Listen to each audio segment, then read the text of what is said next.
देखो एक सर्वे के मुताबिक मैंने पढ़ा अखबार में कि पाकिस्तान में 13 मिलियन लोग मनशियात का इस्तेमाल कर रहे हैं। Oh my God, 13 मिलियन लोग जिसमें चरस है, अफीम है, गांजा है, हेरोइन है, शराब है, सिगरेट है, वगैरह वगैरह। ये क्यों है? तो अब बुलाते हैं हम अपने पहले मेहमान को। मैंने खिड़की से देखा है, वो पहुंच चुके हैं। I'll go and receive him. खिड़की हाँ जी। सो आई वंडर कि हमारे पहले मेहमान कौन है? अस्सलाम वालेकुम डॉक्टर साहब। Oh, doctor Sadaqat Ali. अल्हम्दुलिल्लाह। अस्सलाम वालेकुम डॉक्टर साहब। वालेकुम अस्सलाम जी, welcome to our lounge. It's a pleasure seeing you जी। आइए प्लीज तशरीफ रखिए। डॉक्टर साहब, आपसे बड़े अरसे के बाद मुलाकात हुई जी थी। हाँ, कॉलेज के दिनों में मेरे जी ख्याल हाँ। में 40 साल की बात। जी हाँ। ओह अच्छा, हाउ नाइस। We were आप दोनों almost रावियंस class हैं? fellows, जी जी, almost, हम yes. क्लास फेलो थे अच्छा। और मैं तो उस वक्त भी इनका फैन था। इन्होंने इलेक्शन लड़ा था तो मैंने वोट इनको दिया था। नहीं, that's डॉक्टर साहब has been doing a lot of good work. तो आप प्रोजेक्ट डायरेक्टर हैं विलिंग वेज के। जी जी ये विलिंग वेज पहले सदाकत क्लिनिक और हाँ विलिंग जी। Wage is the same thing. जी, पहले तकरीबन कोई 28 साल तक सदाकत क्लिनिक के नाम से हम काम करते रहे। जी, जी। फिर चूंकि मेरे साथ बहुत से सीनियर डॉक्टर्स शामिल हो गए तो फिर मुनासिब नहीं लगता था कि सिर्फ मेरे नाम की प्रोजेक्शन हो, और फिर कुछ और डॉक्टर साइकेट्रिस्ट जो मेरे साथ काम करना चाहते थे उनको कुछ रुकावट महसूस होती थी, क्योंकि वो एक तरह से वन मैन शो वाली बात थी। अब मेरे साथ तकरीबन 60 साइकोलॉजिस्ट और साइकेट्रिस्ट और डॉक्टर्स जो खुद बहुत नामी ग्रामी डॉक्टर्स हैं, तो वो मेरे साथ काम करते हैं। तो हमने फिर कोई 5-6 साल पहले हमने चेंज कर लिया था सदाकत क्लिनिक से विलिंग वेज के नाम को, और उससे मुराद ये है कि where there is a will there is a way. Okay, ये उसका नाम का। डॉक्टर साहब ये बताइए कि विलिंग वेज जो है वो उसका क्या स्प्रेड है, मतलब वो किस तरह, किस किस्म के क्या पेशेंट्स लाहौर में ही है या लाहौर से बाहर भी है?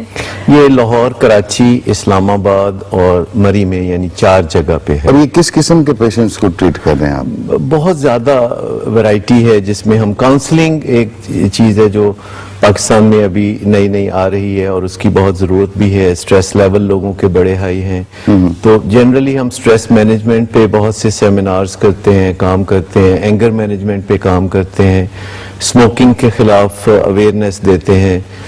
फिर इसके अलावा सुसाइड प्रिवेंशन पे हम बहुत काम करते हैं। एक हेल्पलाइन है हमारी जो कि लोग टेलीफोन करते हैं तो उनको भी खर्च नहीं पड़ता, खर्च हमें पड़ता है, बल्कि जब वो कॉल करते हैं तो फ्री, टोल फ्री कॉल होती है। डॉक्टर जो साहब, लोग नशा क्यों करते हैं?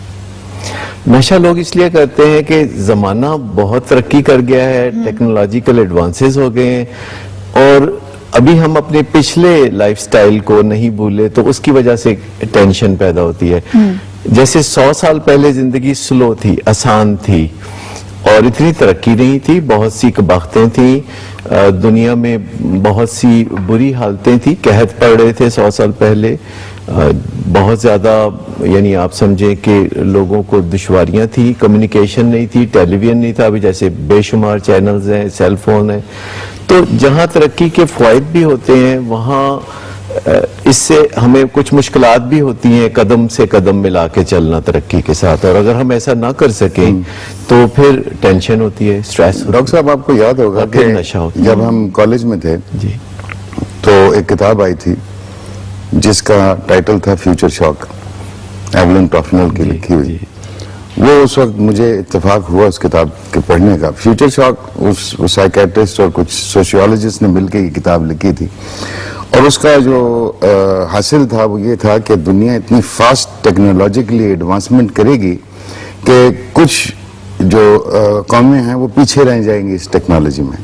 तो they will go through a mental disease called future shock, क्योंकि वो कॉम्प्रिहेंड नहीं कर सकते हैं एग्जैक्टली वही जो अभी आप बात कर रहे थे। लेकिन अगर फास्ट लेन में इंसान ना हो और साइड लेन में रहे तो इसको क्यों ऐसा एहसास दिलाया जाए कि तुम फास्ट लेन में नहीं हो और तुम साइड लेन में हो, जिंदगी की आराम से चले जा रहे, क्यों नहीं आराम से रह सकते?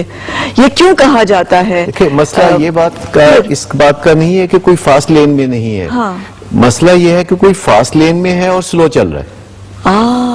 असल मसला टेंशन तो यहाँ से पैदा होती है कि जैसे कोई बहुत सी तेज रफ्तार गाड़ियों में गाड़ी लेके अपनी आ जाए और आहिस्ता चलने पे इसरार करे तो चारों तरफ से जो हॉर्न बजने शुरू हो जाएंगे, उससे टेंशन पैदा होती है कि अगर हम पसमानदगी में रहना चाहें तो फिर कोई डिस्टरबेंस नहीं होती, लेकिन एक साथ हम सब कुछ मॉडर्न भी करना चाहते हैं और फिर हम अपनी सोचों को अगर पसमानदा रखना चाहते हैं, ये जो कॉन्फ्लिक्ट है, जो नॉन इश्यूज पे हाँ, हम बहुत ज्यादा जो एनर्जी तजाद है हमारे अंदर, और फिर उससे बड़ी शर्मिंदगी का जो एहसास है, जैसे अभी आप बात कर रहे थे कल ही, तो कितना शर्मिंदगी का एहसास है कि हम किस तरह वाइल्ड हो जाते हैं।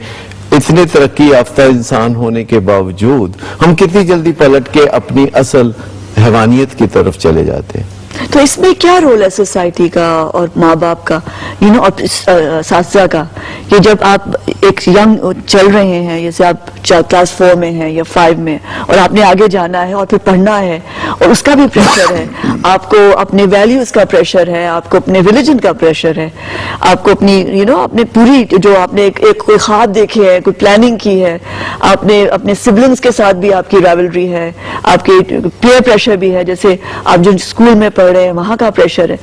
तो ये किस तरह, how are you going to, हमारा क्या फर्ज है जो हम माशरे में माँ बाप हैं या साथी हैं, या देखिए दोस्ती का आज आलमी दिन भी है, तो दोस्ती को अगर फरोग दें, और ये इतना प्यारा रिश्ता है कि आप हर रिश्ते में इसको ढूंढते हैं। मियाँ बीवी के रिश्ते में भी आप दोस्ताना ताल्लुकात की बात करते हैं, बच्चों के साथ भी फ्रेंडली रिलेशनशिप की बात करते हैं।